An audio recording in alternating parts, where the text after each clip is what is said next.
welcome back, and this is that segment that we have been waiting for, Mazungumzo, wazi, where you get amazing and great conversation just for you, making sure that as a young person pale inje, you get equipped with practical knowledge, you get equipped with tips that you can use to bring solutions, you can use to solve some difficult moments in life that sometimes unapitia challenges zingine, things like depression, peer pressure. This Sifasato, this Mazungumzo wazi, where we give you all the tips. So make sure that every Saturday you get to tune, because this is the only place that you get educated and enlightened on such kind of matters. Well, as you know, life is a journey.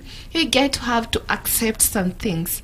Then after accepting, you get to talk about advancing. Then we get on that point here, adapting some situations in life. And that's why today we have an amazing guest who is passionate about it. Oh my god, if I start speaking about him, I'll speak a lot. So let me introduce our guest for today, is making sure that you as a young person pale nje umesaidika, especially on that part of acceptance. Maybe you've gone through some situations in life that is trauma. Maybe you've gone through your self-esteem is low. You need to accept yourself on some things. So that's why today we have an amazing guest, Reverend Zeki. Welcome to the show. Thank you so much. My name is Reverend Ezekiel Njuguna, famously known as Zeki. Yeah. And I love Christ for saving me and also calling me to the vineyard to serve as a minister. By the grace of God, I serve as the children ministry coordinator in the Anglican Church, Diocese of Nakuru. Wow. And I'm very passionate. All my life I've been serving young people. All my life I've given to young people. All my experiences I've worked on impacting to the lives of young people. And yet, not yet there. Not yet there. Yeah. Happy New Year. Happy New Year. Seasons is a greetings, is a Happy New Year. I don't think zimeisha. Yeah, it's still a new year. Yeah. Merely 3 weeks down the line. Yeah. Fortunately, this year we don't have 30 weeks in January. So we are having, actually in the next 2 weeks, we are jumping to the next month. Wow, I love that. So let's talk about acceptance. Acceptance, you're talking on that topic, yeah, acceptance, advancing and adapting. I want you to tell us and our viewers from a perspective of you as an individual, what have you ever experienced in life, or maybe is it your self-esteem, and you'll fika a point I need to accept some situations, some realities you cannot change. So what is the importance of acceptance? Wonderful. I think that is something I've learned through life experiences.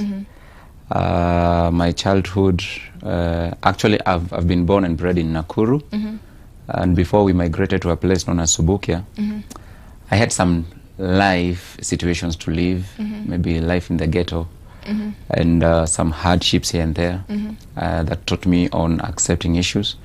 But as I grew up, there are some situations that now taught me that unless I accept, I cannot make the next move.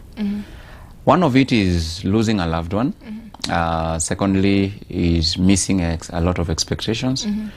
And you really find yourself so much stuck. You're so stagnated, you're not moving. And unless you accept, some things, unless you accept, life may not have any progress. So I think I can just say life experiences have taught me how to accept. And let's talk about the young people, and when I just say we're in that century that is technology everywhere. So you being on social media, you being exposed on social media, kuna societal expectations. So how can the young people bring that aspect here, acceptance, and also the societal expectations? Thank you. We live in an era, they are calling us the Gen Zs. Yeah, the Gen Z. And the move is actually uprising vigorously, shaking governments, shaking churches, shaking people, shaking generations. So in such a generation, and acceptance, you may also not know something is triggering the uprising of Gen Zs and other movements. And definitely you have to understand that the reason as to why these things are coming up is because these people have now accepted themselves. They've accepted matters of patience. They have accepted that they need to take their positions. They have accepted that they need their voices to be heard. So I think we are living now in an era whereby unless we accept who we are, actually I may also challenge you. I know maybe you've ever experienced maybe a parent or a person from an older generation maybe reminding you of during our times we used to do this and this, and then it's like they're demonizing your time. So unless young people accept themselves, they may not be able now to make the necessary moves at the era. And I think besides that, we're also living in times of economic crisis and many other crises. And I think those are things that are teaching young people or calling for young people to be or to accept themselves the way they are, the situations they are living, the times they are living in. Calling also for their parents to accept that times have changed. And definitely without acceptance, then these children we may not even occupy our spaces. And on that, let me ask, tukileta history ya acceptance, let's say, you know, I've come to realize, actually this is not me alone, pia pale kwa social media, you realize that most of the young people, they are living a fake lifestyle compared to the real life in your nation. Unajua umekuwa raised pale ghetto, lifestyle ya ghetto, and then you go, let's say for example, sisi watu wamerudi mashule, you get your friend, they have done shopping, so you're like, oh my god, kwani mimi ni wa dunia gani? You start questioning yourself and asking yourself a lot of things. Like social media inapea watu pressure. Let's talk about that. So how can people overcome that thing, feeling like I don't deserve this, ile kujikubali? How can you overcome that thing, feeling I don't deserve this, or this is who I am? Wonderful. I think as young people, people need to understand first of all that they never came in this world just in vain or by mistake. The word tells us that God knew us even before we were formed in our mother's womb, and He destined us for a greater purpose, a hope and a future. So if people may, or if young people may understand that there is a track movement, there is a track progress, that they are moving from a level to another, itakuwa ngumu sana accept, because they will living one day at a time. Actually, they will not be living one day at a time. Watakuwa wana feel like they need to be where others are. And you know, when you spend much of your time kuangalia wengine mahali huko ndio ujue mahali unaenda, you may not actually reach there. But you're still surrounded with these people. Yes, and it's good actually, because if we live in a lone society, we would die young actually. Na whatever surrounds us iko na pressure yake. Na a human being, and especially a young person, was not created to be influenced by the environment. He was created to influence what surrounds that person. I love that. And that is why you have the authority. Dominion was left for to human beings. You can name. Adam was created, and he was given the power to name. Yeah, to dominate. So today, a young person, a Gen Z out there, has got the power to name or to influence his surrounding. I believe in this, that and actually I'll give you an analogy. While we were young, later on after we moved from ghetto, we moved to a rural place. Wait, you were raised in a ghetto?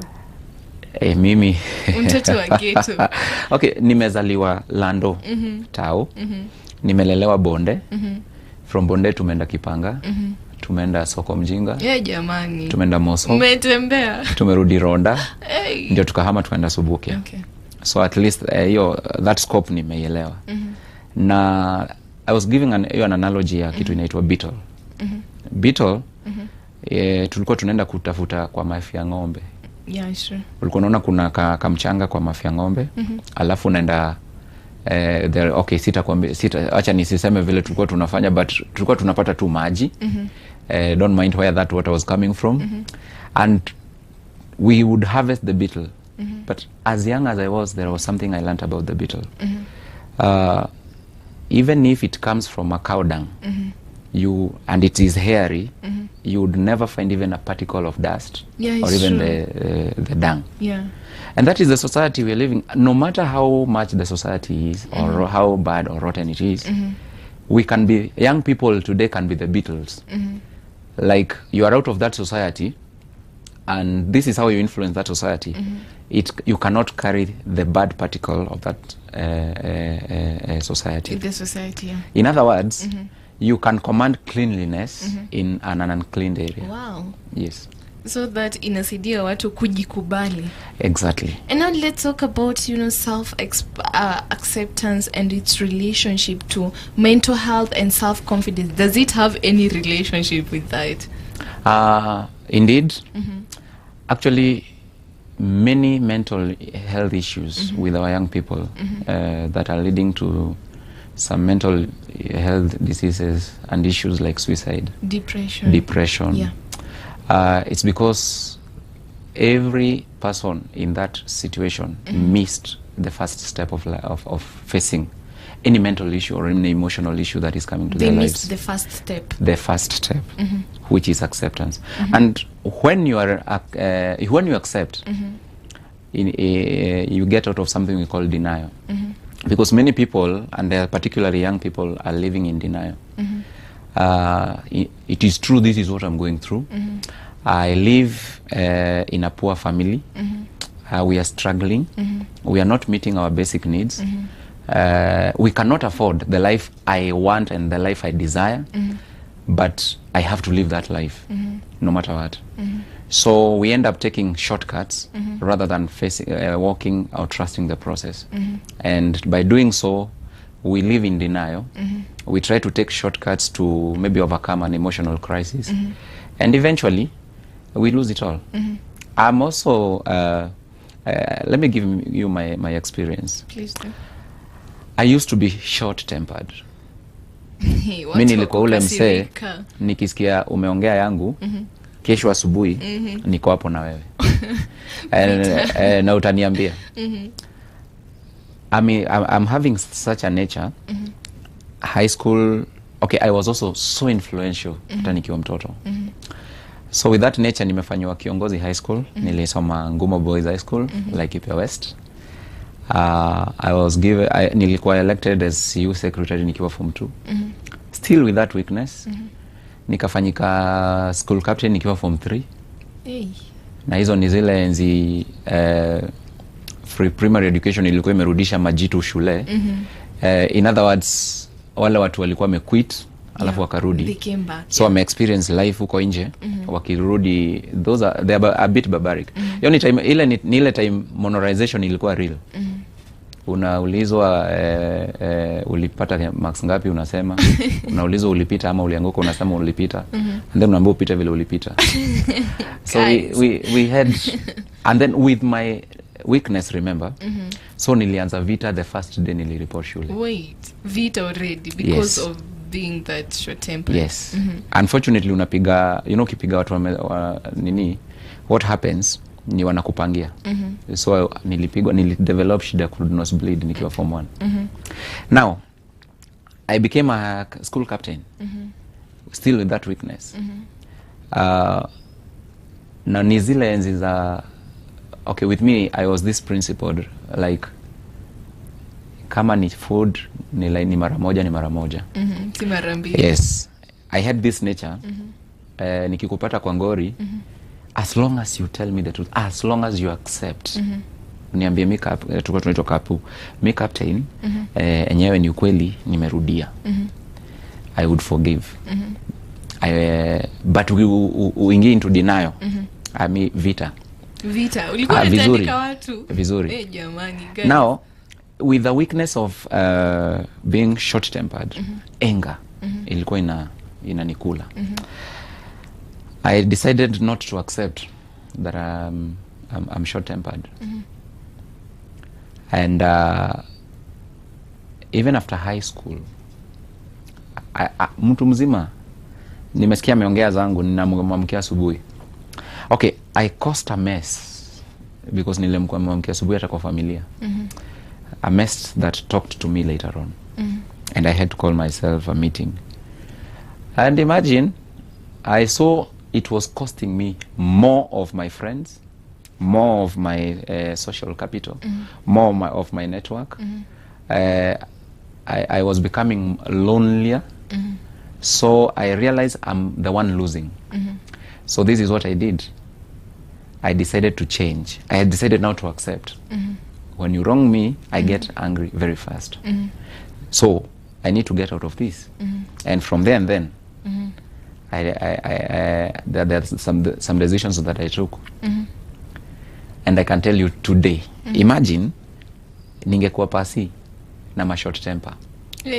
Ningehubiri neno nini? What was sadaka ni wewe now? Yeah. So I think every journey of healing begins with acceptance. So let's apart from acceptance, ni sawa nimekubali, you know, I have this problem. Yeah, I'm short-tempered. Let's use the example. Nikubali, I'm short-tempered. So what next step? Because I know there are people watching out there, and let's say they already have these mental health diseases because of not accepting the reality, not accepting that maybe ni mtoto wa ghetto, you know, such kind of things. So after accepting, what is the next steps that a person that is supposed to take? Wonderful. Immediately after accepting, definitely, you know, the reason as to why you're accepting is because you have now seen. Actually, allow me also say this, that acceptance in other terms means understanding that there are so many decisions to make on your favor, but deciding not to choose them in this manner. Whatever you're going through, you can use it against, you know, you can actually use something we call in psychology defense mechanism. Rather than facing it, you project to somebody else or to something else. And that is how some people are finding themselves in drugs and substance abuse. Because they are angry, they project to drugs. I want to be drunkard so that I may not feel the stress. I want nikuwe kwa mbogi fulani ndio initoke. So due to that, they're not actually now facing or accepting whatever they are going through. Also accepting means understanding that there are so many ways out to get out there, but there is only one way. You ought to all these ways to get you out there requires only one door for you to get to reach there. And that means there are so many options that are good to me. Like sasa hiyo kukunywa nini, kufanya kuingia kwa vikundi, mambogi huko, zitanisaidia, like nikiwa nao sita feel niko lonely. But definitely hata upitie kwa hizo nyingi, at the end of the matter, we are expecting to see the better you, the good you, and actually your destiny. Remember I said hapo nyuma, dominion was left to you. You are the one to influence the society, the surrounding. So eventually you will be the one to affect what surrounds you. So whichever way you will take takes you there, but you need to converge all these doors into this one door called acceptance. By accepting, you mean this is where I'm coming from, this is where I am, but that is where I want to be. Wow, I love that. And now let's bring it into this aspect here. Nishakubali. Now after acceptance, I need to advance, you know, I need to progress. I can't be stuck there. Exactly. So let's address, you know, I'm going to use the same example to now. You know, you are short-tempered. You started working on yourself. Kuna mtu mwenye ako na shida za mental, let's say depression. Now maybe they have watched us and now they are going to take the steps that you have said. I've seen that thing, I've seen that progress. I've seen that nimejikubali sasa. Now let's talk about apart from sasa kujikubali, accept advancing sasa, even if the growth is non-existent, one, it's not working, you can see the growth. Wonderful. I think the first thing you actually need to do, immediately you accept. You know, once you accept, it also tells you there are several options that you've placed on the table that you need to adapt. So the first thing, it comes. The first step of accepting is also adapting. Adapting. Yes. What are you adapting to? You are adapting to the decision you choose because of what you're going through. Wow. For instance, I used to be short-tempered. Number one, I had to ask myself, what is making me or what is causing this weakness? So you're supposed first to realize your weakness. Yes. Wow. So let's hold on kidogo hapo. We go for a short break. Then after the break, we'll come and continue with this amazing conversation. Maybe you are out there and you're asking yourself, how can I accept myself? Maybe you are in denial. This is the right place. We're here to make sure that after this show, everything changes. So stay tuned. This is Mazungumzo, wazi.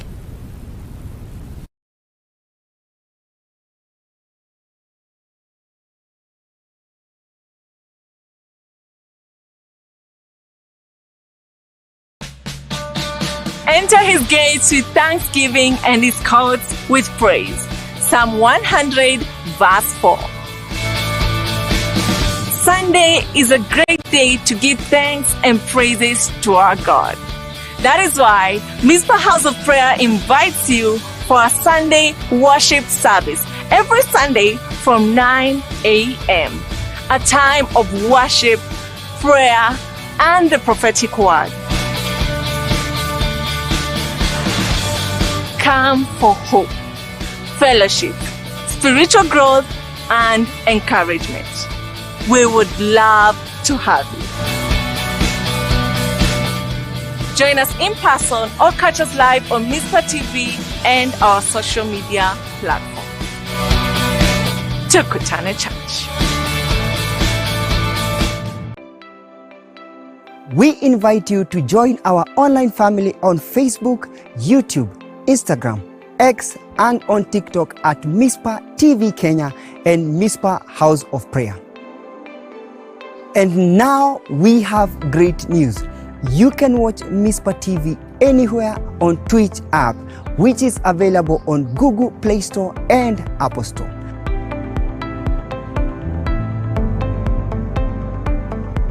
For great inspiration in worship, word, and prayer, and other entertaining and encouraging programs tailored for you.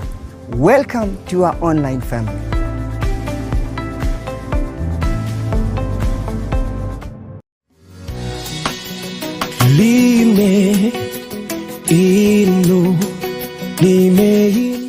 Bwana Yesu asifiwe. Naitwa Godwill Babeti na kupata wimbo wangu neno lako kama sikiza tune yako.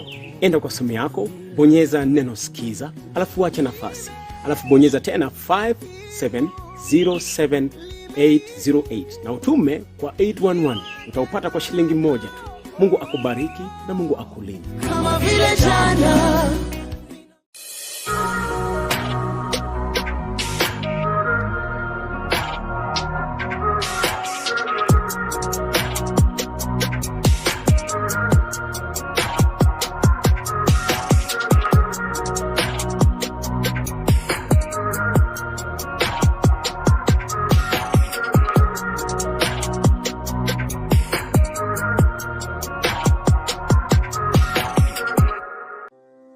Dinari Sacco is your trusted financial partner for businesses and individuals looking forward to expand and grow their financial potential. Dinari Sacco is founded in Christian values. The values that we have are able now to help us to manage. I run Galid. I began Galid last year. I began small, but I thank God because of Dinari. They have financed me. And I've expanded the business. Let's hear today from John aliyejiunga na Dinari Sacco na sasa biashara yake imenawiri. Mimi naitwa John, nafanya kazi ya kunyoa na kuuza malemale. Experience yangu ni wenye imenisaidia kunipanulia biashara. Ndio nikihitaji leo ni sikai sana bila kupata. And we are very happy and very proud but that Dinari has assisted so many other. If you're listening to me, just come. Just come. Don't have doubts. Come. I've told you, these people are flexible. These people are understanding. Kwa wana biashara ndogo ndogo, ndasaweza kuambia wajiunge na hii sako na wataweza kuinuka juu. So you can save as much as as less as you have, 30 shillings, 50 shillings daily, and then at the end of the month can accumulate to the amount that you had decided to save. Enter his gates with thanksgiving and his courts with praise. Psalm 100 verse 4. Sunday is a great day to give thanks and praises to our God. That is why Mizpah House of Prayer invites you for a Sunday worship service every Sunday from 9 a.m. A time of worship, prayer, and the prophetic word. Come for hope, fellowship, spiritual growth, and encouragement. We would love to have you. Join us in person or catch us live on Mizpah TV and our social media platforms. Tukutane Church.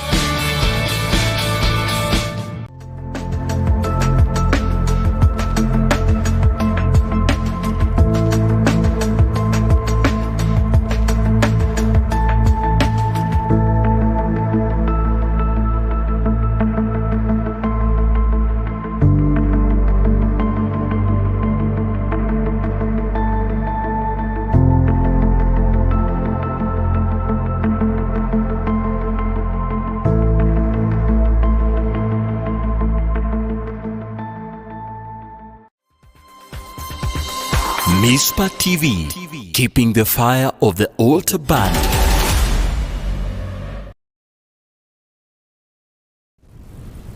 Welcome back, guys. Yo, naambia leo ni ile siku, like today we unleash all the buzz. Like unaona tunasemanga no, here at this segment is the reality, because oh my goodness, we're learning a lot. We sijui ukiwa pale what you're learning. I don't know if you're getting what I'm getting, especially pale part ya acceptance. Maybe you're out there, there's that thing that you don't love yourself. Maybe it's your nails. I don't know. There's that one thing maybe you don't love about yourself. Hujajikubali. It's high season get kujikubali, because it's 2025 and that's how you need to start the year. And that's we are having this amazing segment for you, Mazungumzo, wazi getting to talk about acceptance, and then we're going to talk about adapting and then advancing. So I'm not alone, we are back with Reverend Seiki. Welcome back, sir. Thank you so much. I'm still enjoying the show. You enjoying the show? Yeah. Na kutufunza more invo. Yeah, before we went for break tulikuwa tunaongea kuhusu what do we call it? That is adapting now. Umeshajikubali, umekubali this the person that I am, I can't change it. Umeshajikubali. So get to tell us on the part here, adapting. Change is inevitable. So get to take us through that a little. Wonderful. Now, immediately after you accept, the next step is adjust. What I believe adjusting is finding ways to thrive, to move on, despite the obstacles. This is what has happened in my life, and it is the obstacle, but I have to move on.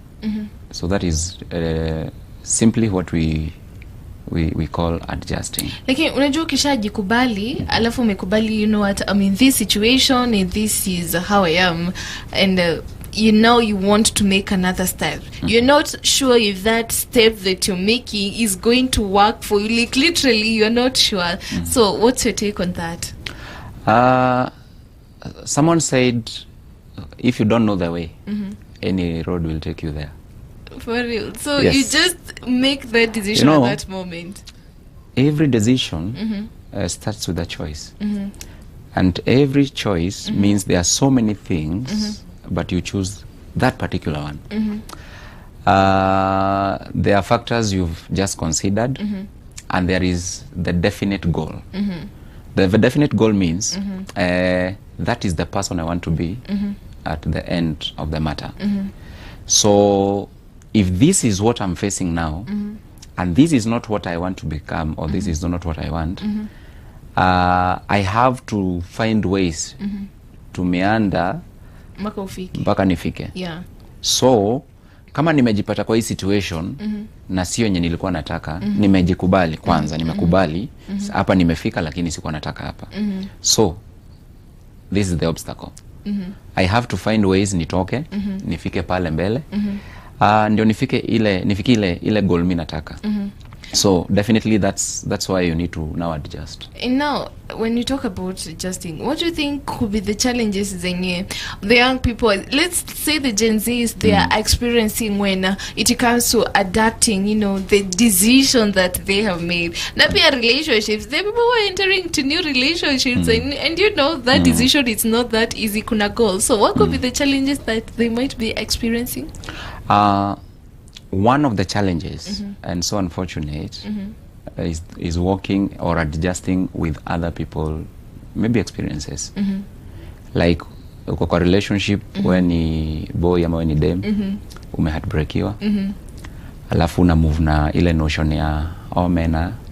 Oh jamani, you're mena. Guys, finish that statement for yourself.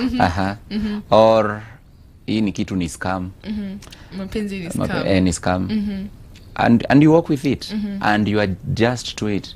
Eventually you'll miss your beautiful wife, or even your beautiful husband, handsome husband, simply because you adjusted to a wrong perspective. Yeah, it's true. Ya mtu ali experience na out of anger akakosa ku accept the obstacle, heartbreak, na akaishi hapo. So I think that is one of the challenge young people are facing. Na I think hiyo ndio generally ina affect vijana. Hawataki ku accept wao wenyewe. Wanai accept, lakini wana walk forward with others people. Na wale wasi wengine wanasema nini? Watu wanasema nini kwa ground, mambo ni gani, you know? And also so unfortunate. Kuna watu wameinuka, kuna ma celebs. And so unfortunate, that's why I'm saying it. Nowadays mtu anakuwa celeb na kufanya vitu immoral. Yeah, it's true. So I was talking of a rotten society. People are doing crazy things, by the way. Yeah. It is good actually, nikwambie. Unakuta hata gospel song ndio trend. Lazima demu kuwe a bit naked. Yeah, kidogo lakini wasi overdo. Yeah, wasi overdo. Yeah. And that is a mechanism of the devil, of the evil one. And especially to win our young people. Nimekuwa nikirealize including our gospel industry, iko so secularized that hapa nje kwa screen wanatuonyesha ni gospel na inatupeleka heaven. Yeah, it's na wanatuambia vizuri ati mkianguka nayo tunaokoka nayo. But dances ni the same, mavazi ni the same. And definitely 3 learning mechanisms in human being, sight, hearing, na writing. Unakumbuka ile kitu unaona sana kuliko yenye unasikiza. Yeah, it's true. So definitely ni sawa utaokoka nayo, lakini si unaona wewe unaokoka nayo, lakini bado unaanguka nayo. Unadidimia, unaanguka nayo actually. Yeah, it's true, guys. So na unatake that is what I need to move on with. So unakuta vijana wengi wana adjust wrongly, simply because waliangalia ni nini ina exist kwa society. Yeah, you want to know what is happening. Yeah. Naweza kukwambia also the Gen Z movement imekaa kutuokolea, and especially vijana. But unfortunately there are people who don't understand. Hata vijana wanajua tu Gen Z. Well, yeah, it's true. Na wako tu hapo. Upepo ikisema Gen Z ni tuende streets, tunaenda. Ni streets. Yeah, without an understanding. Kesho ikisema Gen Z salimia mse, hata kama unajua nasalimiwa kwa nini unasalimia. Unamsalimia, guys. So unakuta right now wase wengi awa move on. Na kama wana move on sio wao wana move, wamebebwa. Na unajua ukiwa stagnant na umebebwa, you are still stagnant. Oh yeah. Actually mwenye amekubeba ndio ana move ahead na ndio unaona. Yeah. Unatafuta celeb ana kuinfluence na una move na lifestyle yake. Yeah, you want to be unanyolewa like na style yake. So what's your take on technology? Could it be hindering the young people from adapting on the decisions and the new person? We make decision. I want to be a transformed person. Mr. Kwana Teiska, Mr. Kwana enda Bahati zero. I want to be a new being. I want to be a new person. And I left in pale TikTok unapitia unaona there is a party inaendelea. Nimeona pale kina celeb fulani wamepost that they are out hiking, you know. Could technology be hindering people from adapting to the new circumstances that might help them become great people? Wonderful. In my opinion, if there is a tool and a mechanism that is coming to help young people to adapt, is technology. Why? Because what technology does, and particularly social media, is bringing more experiences to learn from on your screen, your simple screen. And this is my advice to young people. Don't just consume anything. It's good to know, you know, even in the Bible, this is what I train young people in, including in Bible studies. Don't just take a verse and walk with it. It is good to know why was it written, to whom was it written, and for what purpose was it written. So ukijua mse alipitia alirecord hii video ama clip kwa nini, alikuwa na target nini. Once you get the motives, you are in a position to be educated and to be able to adapt in the right way. For instance, maybe you're going through, a young person going through maybe a gender-based violence house or home or family. A family. And you go through maybe Tuko and other social media platforms where those people go and they are interviewed, they give their testimonies. You know, when you take whatever they went through and the solutions they took as your steps to also to get healed, you may miss the mark. Because people go through the same issue because of different reasons and also for different purposes. Wow. Yeah. So the best way to advance, now if I come back to your answer, to your question, technology is here to help our young people to get exposed, to actually understand it is not only them going through whatever they are going through. Ni wase wengi sana, hata wengine wanapitia mengi zaidi kukuliko wewe mwenye unapitia, you know. Yeah, na hiyo inafaa kukuremind that you still have the dominion in you. Wende unafaa kuinfluence. Kama ule msee alipitia hiyo, mimi naamua lazima nitaweza. But vile yali steps zenye ali take, unaweza zi-apply zikuangushe. Yeah. So let's talk let's now on that perspective to later on advancing. So what are nimesha adapt on that situation in napitia, and I know I'm on the step, at least unajua kisha kipitia accepting you have advanced, you have adapted, now on that step of advancing. So can you share with that the steps that the young people can take in order to achieve their dreams after wameshajua mimi niko hivi na hivi na hivi and this is what I want to be? Yeah. Wonderful. You know, after you accept and then you advance, definitely there are lessons you have learned. And advancing is actually a progress and a process of now weighing the options you took after you accepted, so that you may now get determined on which particular one you're moving on with. Now, for instance, I use my previous weakness, anger. There are options. One, I decided to spend, anytime I get angry, I run away. You run away? Yes.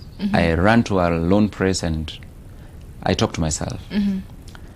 That did not work. Secondly, I decided not to go to the lone places. I decided to fake a smile and give it back to the people hurting me. It also did not work. Thirdly, I decided to every time develop something I read somewhere of WWJD. Actually, I learned it from Mizpah. For real? Yes. Okay. Yes. There is a pastor, a good friend of mine, a role model. Anaitwa Dr. Okay, I'm forgetting the name. But ni dancer tu kama mimi. I'll remember the name. So, what would Jesus do? Okay. I think that was now the last option. Ukinikosea leo najiuliza na kama ingekuwa Yesu angefanya nini? Okay, do you think it's easy for a young person pale mtu amekuchapa makofi alafu you ask yourself what would Jesus do? Ni ngumu, to be honestly speaking, ni ngumu. Hebu nikuchape saito.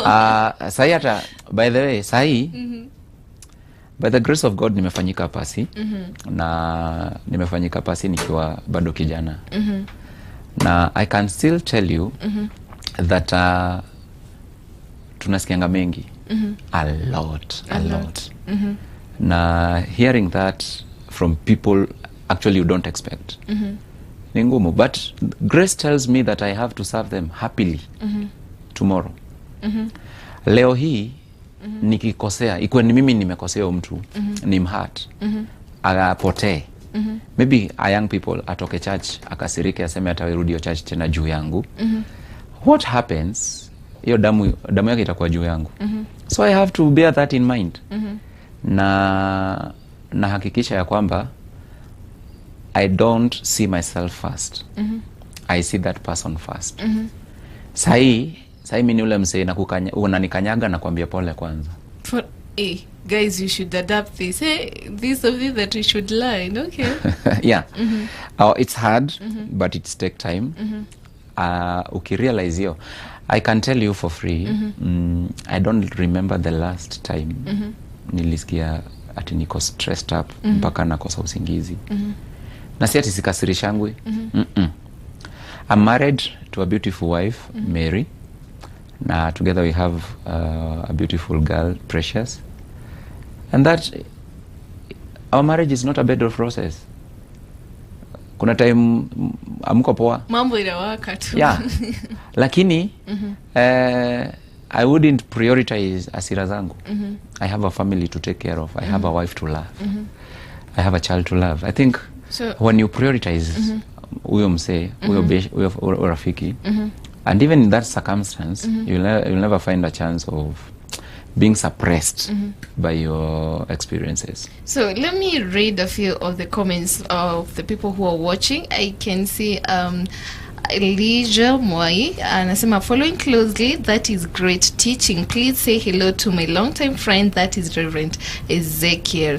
And also I can see Joy anasema I embrace the fact that I can't achieve all my dreams at a go, and the fact that success begins with steps. It doesn't come once. I can also see eminent Florentia Kagendi anasema listening from Nairobi County. Also Emily Wanja anasema tuned in and she's saying thank you so much. And thank you so much guys for being part of this segment. Maybe you're out there and you are having a question, bonga na sisi on 0799200100. Feel free, this is a place where we give you all the solutions. Feel free to ask any question. Maybe there's something that has been disturbing you. Maybe you're on drugs. Maybe there's something ikusumbua and you're asking yourself, how am I going to come out of this? How am I going to adapt to a new change? Remember, change is inevitable, and that's why we have Mazungumzo wazi for you. So let's talk about mentorship, the role of mentorship when it comes to advancing. Does mentorship play a big role? Me as an individual, majazi pale kukwenye na making sure that I have a person that I'm looking up to, I have a person that is keeping me in check. Does it have a relationship with advancing? True. Mentorship is actually a basic requirement to advance.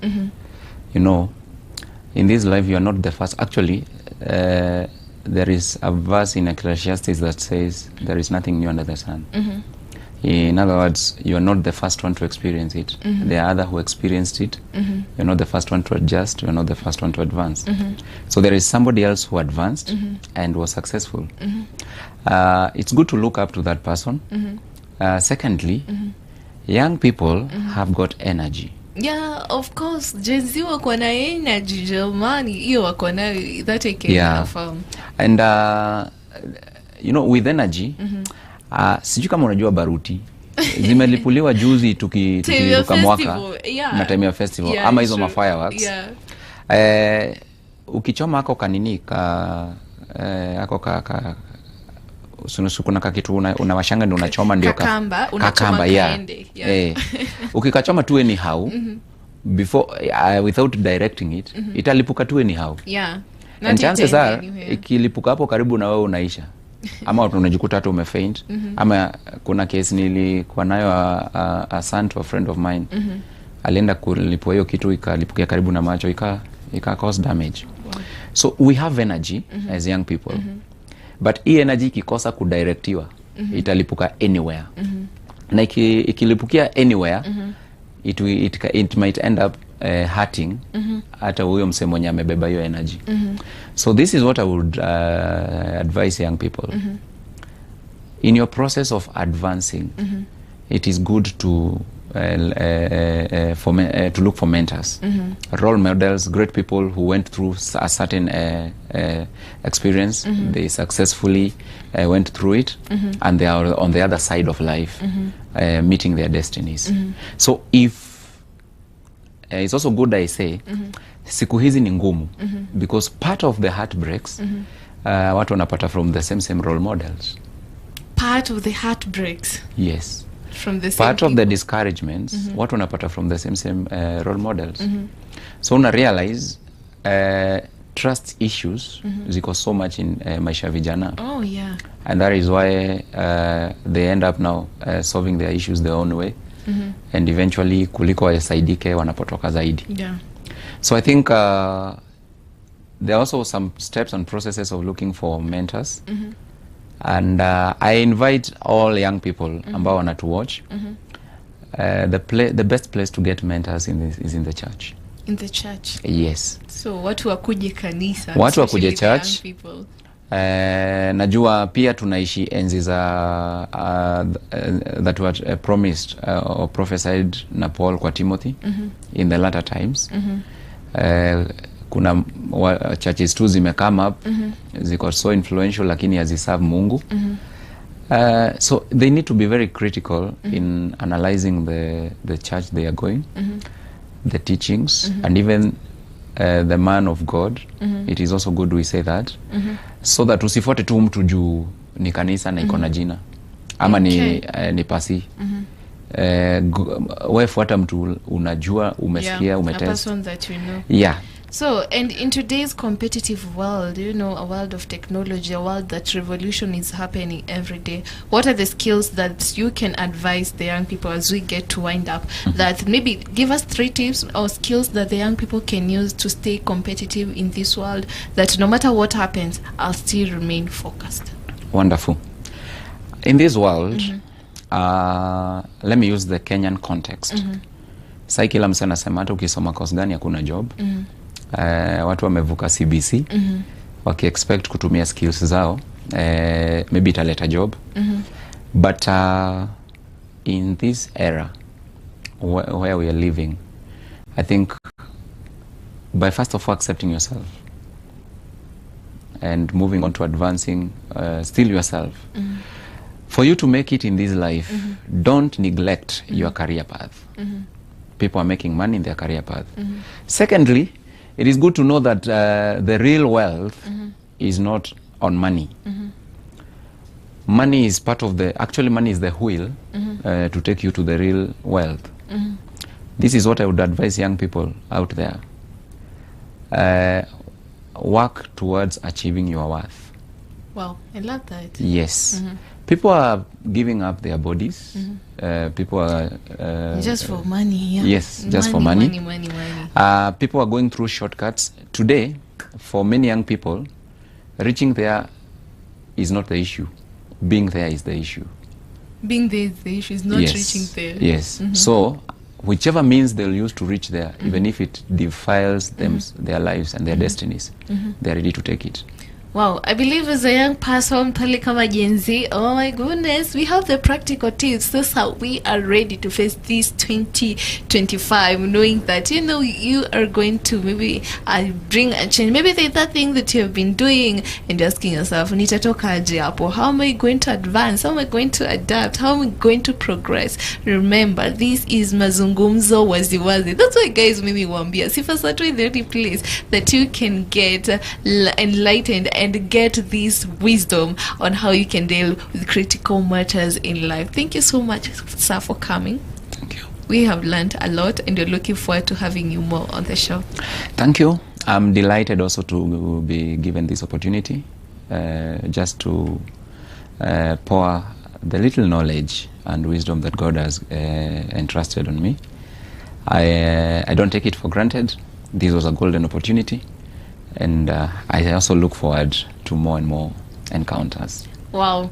So stay tuned. This is Sifa Sato, where we get activated, we get wisdom, and you get to learn a whole lot of different things. I hope that Tuma request songs pale because our DJ is doing that thing. So we're going for a short break. Then we are coming back with that great session, that amazing session that I believe Mingoja, that is Meet Your Artist. I don't know, maybe you might share with me, what is that one thing that you'd love to know about the artist that we are having today on the show, because we're going to be surprised. So stay tuned. I'll go for a short break, but don't go anywhere.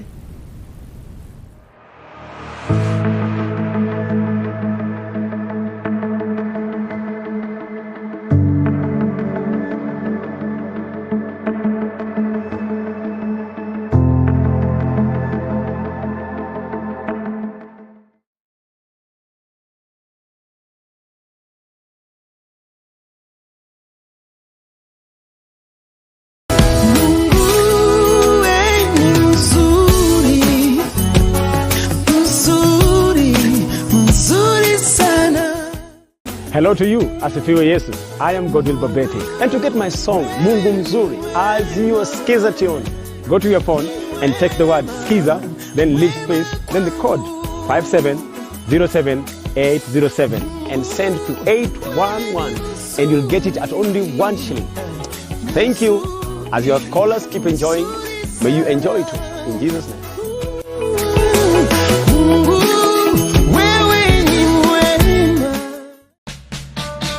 Enter his gates with thanksgiving and his courts with praise. Psalm 100 verse 4. Sunday is a great day to give thanks and praises to our God. That is why Mizpah House of Prayer invites you for a Sunday worship service every Sunday from 9 a.m. A time of worship, prayer, and the prophetic word. Come for hope, fellowship, spiritual growth, and encouragement. We would love to have you. Join us in person or catch us live on Mizpah TV and our social media platform. Tukutane Church. We invite you to join our online family on Facebook, YouTube, Instagram, X, and on TikTok at Mizpah TV Kenya and Mizpah House of Prayer. And now we have great news. You can watch Mizpah TV anywhere on Twitch app, which is